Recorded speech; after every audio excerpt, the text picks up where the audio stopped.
কোরবানির ফজিলতের কয়েকটা ফজিলত আমরা জানি। প্রথম ফজিলত,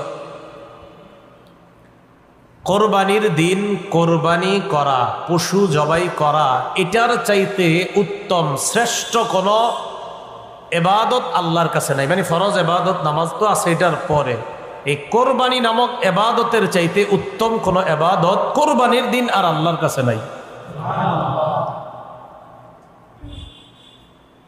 তিরমিজি শরীফের 1493 নম্বর হাদিসের বর্ণনা, قال رسول الله صلى الله عليه وسلم